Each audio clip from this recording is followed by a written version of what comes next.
Halo semuanya, kembali lagi bersama saya Tajudin dan selamat datang di channel Teku Design. Oke, sebelumnya kita sudah belajar UI dan UX Design menggunakan Adobe XD dan cara membuat website tanpa ngoding menggunakan WordPress. Jadi kita baru belajar dua dua sesi dulu dan sekarang yang terbaru adalah sesi belajar Adobe Photoshop. Oke? Nah, kali ini kita bakal belajar Adobe Photoshop dan mungkin sesi belajar kali ini akan panjang. Maka dari itu saya akan bagi sesi belajarnya per tools atau per tutorial, oke? Jadi subscribe dan aktifin lonceng di sebelahnya biar nggak ketinggalan sesi belajarnya. Oke, sebelum memulai itu semua, saya akan menjelaskan ke kamu dasar-dasar menggunakan Adobe Photoshop ya. Dan detailnya bakal kita bahas di sesi selanjutnya. Jadi dasar-dasar Adobe Photoshop itu jadi untuk ini contohnya cara membuat file project baru, lalu cara save filenya bagaimana, dan saya akan menjelaskan beberapa tools itu buat apa fungsinya, lalu di sini layer untuk apa. Jadi saya bakal menjelaskan itu dulu dan untuk lebih detailnya misalnya tools ini untuk fungsinya itu buat bisa bikin apa aja gitu ya. Jadi lebih detailnya nanti di video sesi belajar berikutnya, oke? Jadi mari kita mulai aja.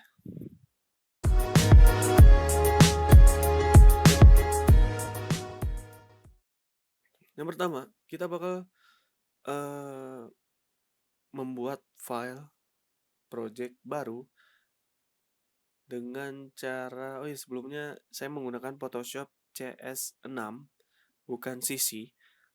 Untuk perbedaannya dari segi tampilannya aja. Kalau untuk Photoshop CC ini seperti ini tampilan awalnya, itu ada beberapa file project yang sudah kita pernah buat atau pernah kita buka. Jadi penyimpanannya itu udah tersimpan di tampilan awal Photoshop CC 2000 berapa aja.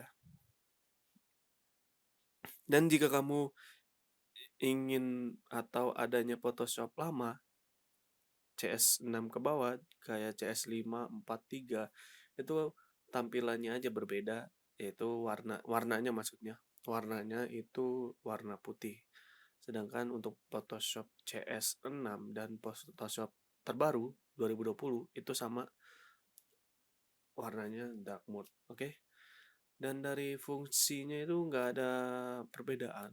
Mau Photoshop CC, mau CS5 atau 2020 itu sama aja tampilan saat kalian membuka file atau membuat file projectnya. Nah, untuk membuat project baru, kita bisa ke file sini, lalu klik new. Dan di sini kita bisa beri nama bebas ya. Ini tergantung kamu mau namanya apa, tapi sekarang saya bakal menamai project 1. Dan untuk preset ini adalah untuk beberapa ukuran yang kalau kalian ingin mengikuti atau kurang tahu ukuran kertas A4 itu berapa ukurannya, kalian bisa langsung ke preset dan pilih international paper. Dan di sini kalian bisa desain A4, A6 kertas ya. Jadi pas kalian print, kalian nggak usah ngutak-ngatik ukuran tersebut gitu ya. Jadi tinggal print aja pas kalian udah ngedesain. Tapi untuk sekarang saya bakal milih custom.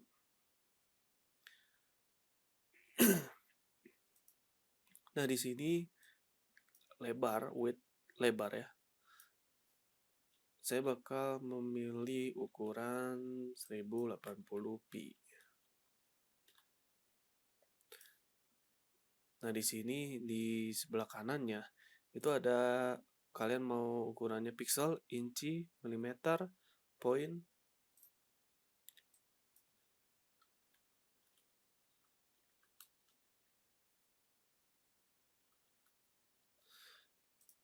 Nah, untuk resolusi, kenapa pas kita dari custom pindah ke international paper itu tadinya 72 ke 300? Karena untuk ngeprint hasil yang biar nggak pecah gambarnya, kalian bisa memakai settingan atau memasukkan resolusi 300 pixel. Karena kalau kalian ingin membuat spanduk atau print undangan gitu ya, atau print biasa biar nggak pecah, kalian bisa ngeprint dengan resolusi 300 ya. Tapi karena kita hanya ngedit di monitor aja tanpa print, itu bebas aja ya. Tapi untuk sekarang kita bakal ngikutin 300 saja. Nah, di sini ada color mode. Color mode ini kalian bisa bitmap, grayscale itu hitam putih, RGB color dan CMYK. Bedanya RGB dan CMYK itu nanti saya bakal jelasin di video sesi belajar berikutnya. Tuh ya. Jadi untuk sekarang kita bakal milih RGB.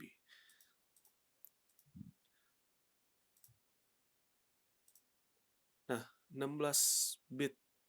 Untuk memilih bit yang lebih ini, kalau kalian memilih 8 bit, itu bakal kalau kalian zoom, itu bakal kotaknya itu gede. Sedangkan kalau misalnya kalian zoom dengan memilih 16 bit atau 32 bit, kalian zoom, itu nggak akan kelihatan kotak-kotak pecahnya itu. Oke.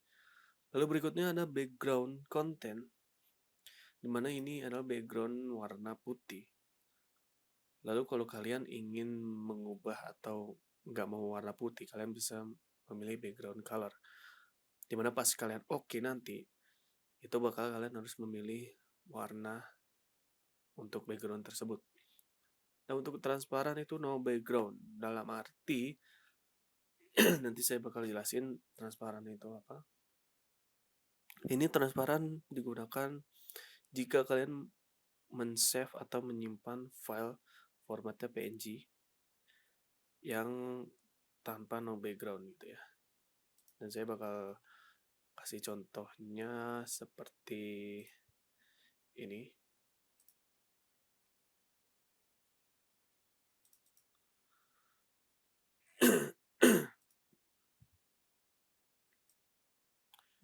Nah, ini no background.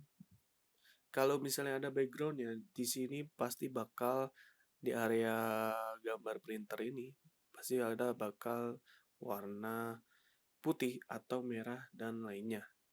Tapi karena no background, jadi hanya gambar ininya aja, gitu ya. Dan kalau misalnya kita buka di Photoshop, kita pilih dulu white ya.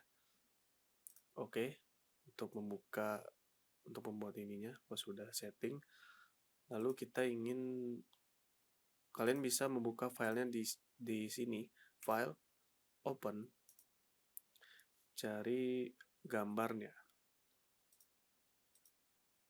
Atau kalian bisa dengan drag and drop dari sini ke kiri, tahan lalu ke sini kan.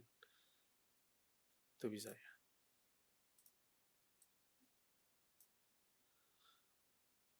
Yang saya maksud no background ini ininya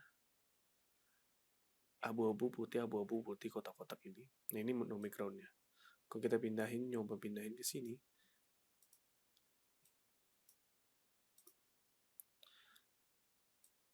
ini yang dimaksud transparan. Backgroundnya transparan gitu ya. Untuk ini. Ini biar backgroundnya transparan, save-nya itu formatnya PNG ya.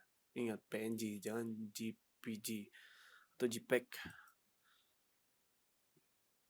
Karena kalau kalian PNG, nah kalau misalnya kalian JPEG, backgroundnya ini yang awalnya nggak ada, itu bakal otomatis warna putih. Kalau kalian simpan dengan format JPEG atau JPG. Tapi kalau kalian PNG, itu bakal nggak ada backgroundnya, yang tadi namanya hitam aja. Oke, dan kita bakal lanjut.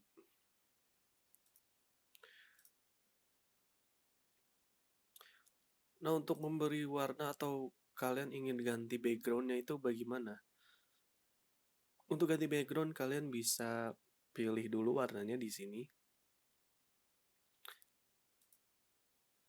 Ini bebas, kalian mau pilih warna apa.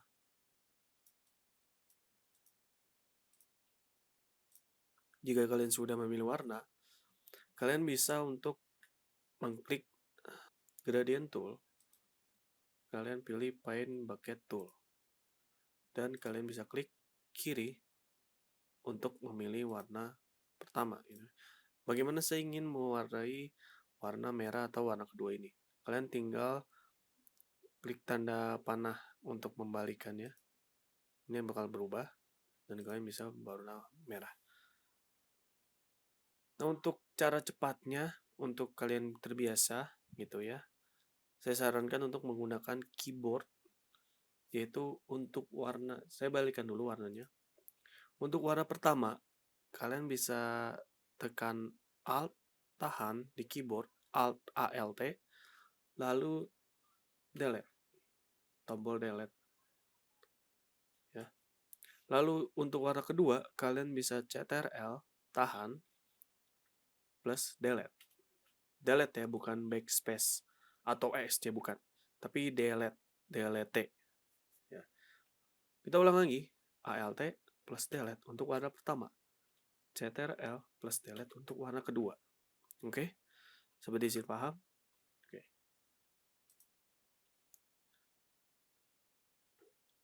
Nah, fungsi tools move tool ini kita buat menggerakkan dari objek gambar ini, ya.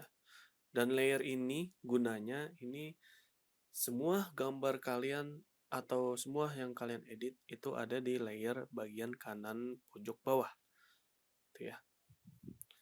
Disinilah kalian bisa merename, menghapus, menambahkan. Kalian bisa menambahkan di layer ini. Gitu ya. Lalu bagaimana, kita kan nggak bisa gerakin backgroundnya ini ya, nggak bisa ya. Karena kenapa? Karena kita gembok backgroundnya. Gitu ya. Kenapa kok digembok? Kalau di awal biasanya emang digembok gitu ya. Untuk biar kita bisa menggerakkan backgroundnya, kalian bisa klik kanan di layer background ini, klik kanan, lalu duplicate layer, dan oke aja.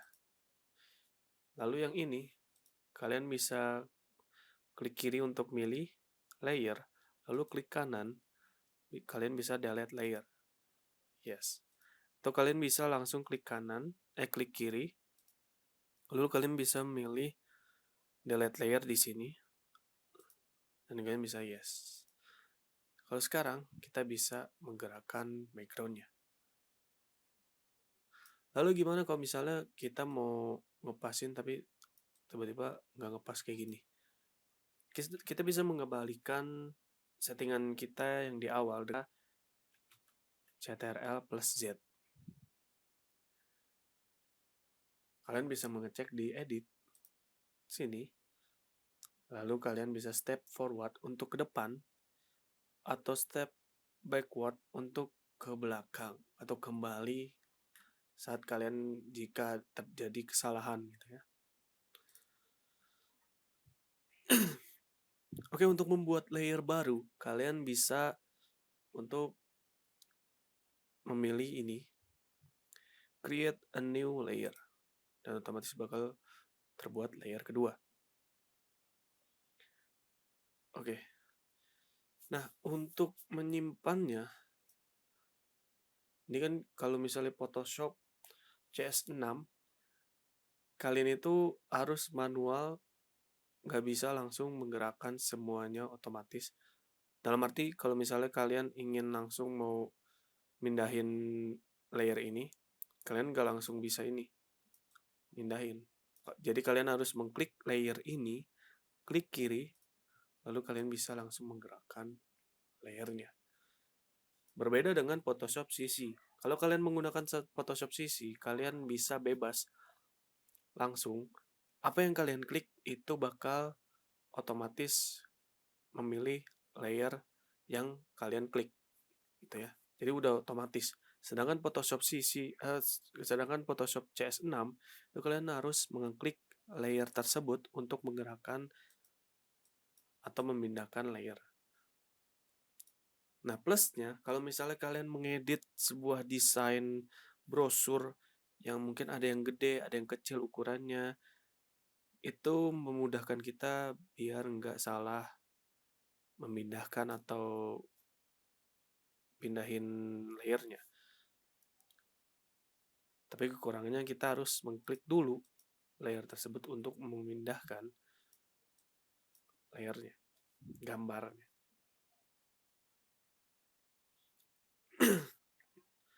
Oke, untuk save, kalian bisa ke file, lalu save. Save dengan save as itu bedanya apa? Sama-sama menyimpan, tapi untuk pertama kali kalian itu harus save. Nah, formatnya otomatis bakal PSD. Format ini hanya untuk atau hanya bisa dibuka di program Photoshop. Photoshop CS6, CC, CS5, pokoknya Photoshop.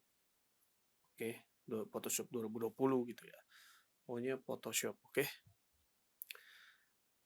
Dan kalau kalian misalnya ini untuk save project kita itu PSD. Kita bakal save dulu di desktop.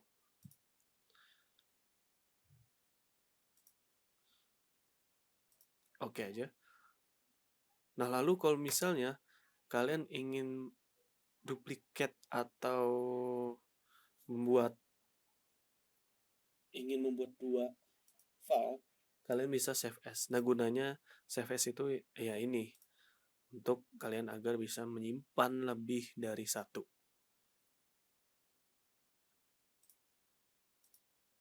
Misalnya dua. Tuh ya. Kita save sama aja. Oke.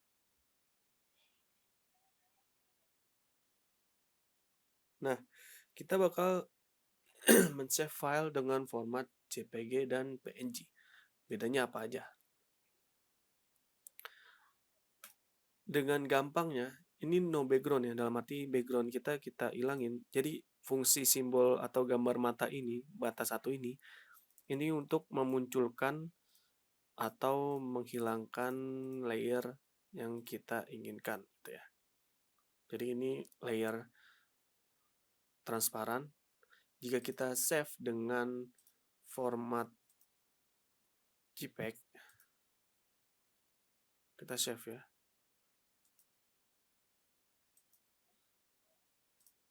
Padahal ini transparan ya. Lalu kita lihat.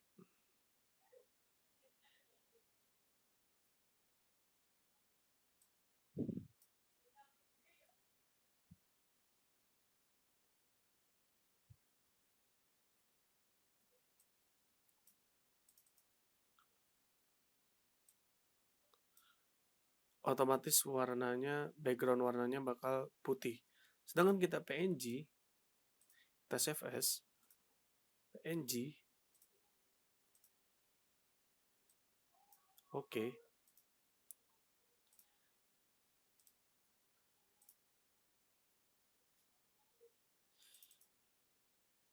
Formatnya, backgroundnya bakal no background alias transparan. Oke, sampai di sini paham? Berbeda ya, ini JPEG atau JPG dan ini PNG atau PNG. Oke, mungkin segini dulu tutorialnya untuk dasar-dasarnya. Dan nextnya kita bakal lanjut membahas tools-tools dari ini. Oke.